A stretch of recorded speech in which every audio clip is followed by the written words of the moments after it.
I was 6 months pregnant when my husband started coming home late. He said he was taking overtime to buy us a bigger place. One night, I made his favorite meal, lit candles, wore the dress he loved. He never came home. At 3 a.m., I called the hospital. No accidents. No calls. Just silence. The next morning, my coworker sent me a TikTok, and there he was in the background, holding hands with my high school rival at a club. I sent her a DM with one sentence. I hope he told you I'm carrying his child. I was 6 months pregnant when my husband, Ryan, started coming home late. We lived in Aurora, Illinois, a quiet suburb where not much ever happened. We'd been married for 3 years. Our baby girl was due in 3 months. Ryan and I had been trying for almost a year before we finally got the positive test. He cried when I showed it to him. He kissed my stomach every night. He talked about what color we'd paint the nursery and how he wanted to build the crib himself. That's why when he started working overtime, I didn't question it right away. He said he wanted to get us a bigger place before the baby came. Something with a yard, maybe a second bathroom. I thought it was sweet. I was exhausted all the time, nauseous, swollen, barely sleeping.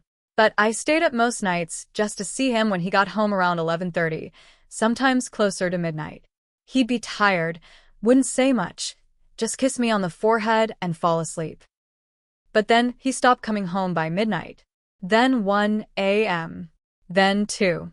I'd wait up for him on the couch, lights off, phone in my hand, stomach tight from the stress. He'd finally come in around 3 or 4, sometimes not at all, saying he slept at his cousin Danny's to be closer to work. His cologne would be strong. Too strong, like it was covering something up. I tried not to go crazy. Hormones, right? I was pregnant. Maybe I was just paranoid. Maybe I was just scared. One Thursday night, I decided to surprise him. I cooked his favorite, chicken marsala, mashed potatoes from scratch, the good sourdough from that bakery in town. I even managed to squeeze into the navy blue dress he loved, the one that made him say I looked like his dream girl. I lit candles. I curled my hair. I was swollen and uncomfortable, but I wanted to feel like his wife again. He never came home. I waited until midnight. Then 1 a.m. Then 3. I called the hospital, scared maybe something happened. They checked. No John does. No Ryan. I called his phone 4 times. Straight to voicemail. I called Danny.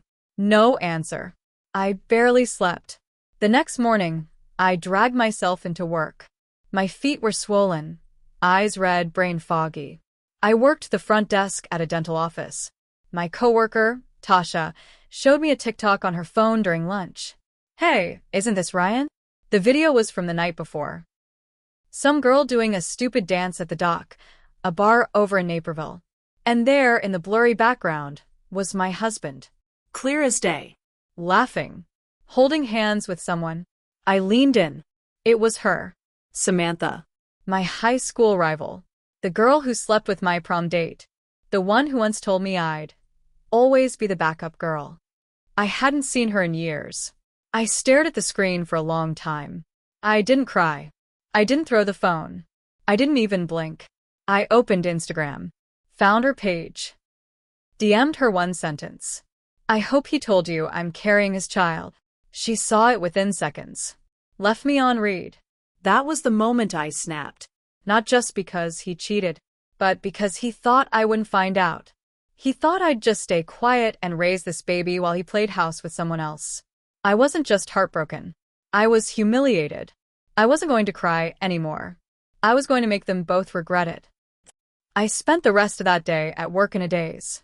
I didn't tell anyone. I just smiled and nodded and checked in patience like I wasn't dying inside. My phone stayed on silent in my drawer. Ryan didn't call. Samantha didn't message back. Nothing. That night, I packed a small bag and drove to my mom's place in Joliet. I told her I needed space. I didn't say why, just that I couldn't be in the house right now. She gave me the spare room, helped me prop my swollen feet up, brought me ginger tea. I didn't sleep much. My mind kept replaying the TikTok. His smile. Their hands. Her smirk. The next day, I called Danny. He answered on the third ring. Hey, what's up? Has Ryan been staying with you? Silence. Then, yeah, sometimes. Last night. I think so. You sure? He paused. I could hear him breathing. I hung up. Danny texted 5 minutes later. I'm sorry. I didn't want to get in the middle. I blocked his number. By Sunday, Ryan still hadn't reached out. I checked our shared bank account. He'd transferred money out. Not a lot, but enough to piss me off. I changed all the passwords. Called the bank. Froze the account. On Monday, I finally got a text. Ryan, we need to talk.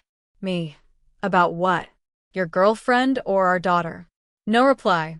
That same evening, I made an appointment with a lawyer in downtown Aurora.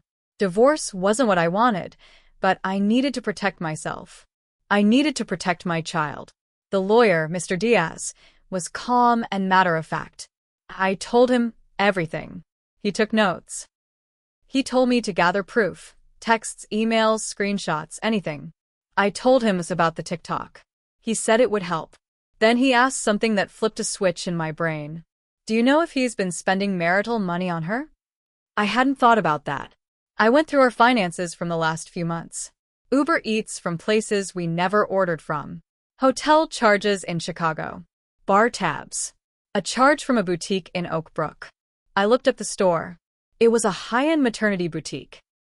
And I remembered. Samantha had announced her pregnancy on Facebook 2 weeks ago.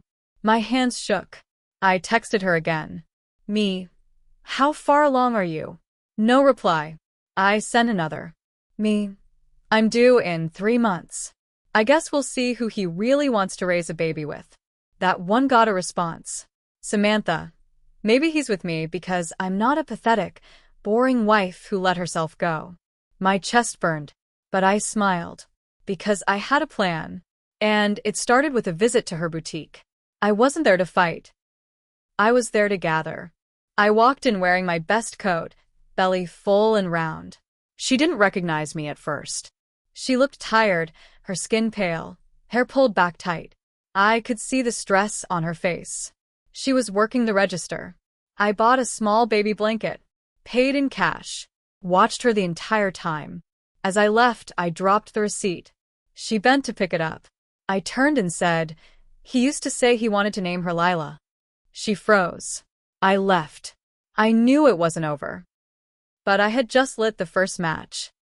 2 days later, I had a meeting with my lawyer again. I handed him a folder full of printouts, bank statements, receipts, screenshots of the TikTok and Samantha's texts. He flipped through it slowly, nodding. He looked up at me. If he spent joint funds on this other woman, especially while you're pregnant, the court's not going to look kindly on that. Especially if she's pregnant too. That gave me the tiniest bit of relief. But I wanted more than legal revenge. I wanted them both to feel what I felt. That same night, I called my friend Nate. We'd dated for a few months before Ryan, and we'd stayed friends. He worked in IT now, handled security systems for small businesses. He owed me a favor. I told him I needed a background check on Samantha. He hesitated. You serious? Dead serious. He paused, then said, I'll see what I can find. 3 days later, he called. She's been evicted twice. Credit is a mess. Has a court date next month for a car repo.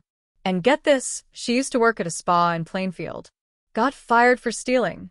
My stomach flipped. This woman was about to raise a baby with my husband?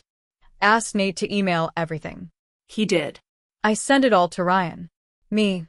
Hope this is the future you wanted. He didn't respond right away. But later that night, my phone rang. It was him. I let it go to voicemail.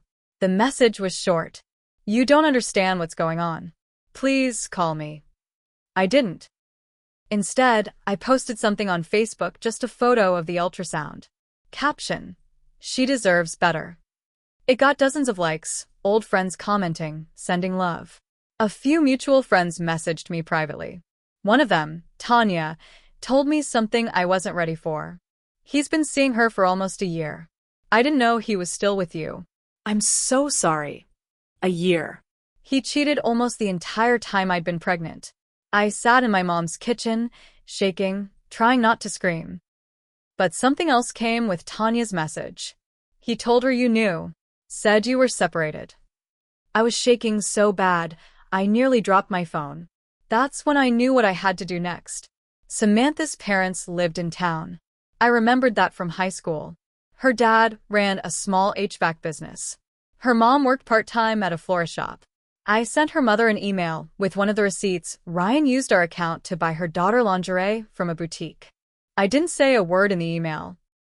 Just attached the photo and wrote, "Thought you'd want to know who your future son-in-law really is." I never got a reply. But the next day, Samantha deleted her pregnancy announcement. I went to work like normal. Came home. Ate dinner. Took a long shower. And then I drove to her house. He was there. His car was in the driveway. The lights were on. I parked across the street and just watched for a while. I didn't go in.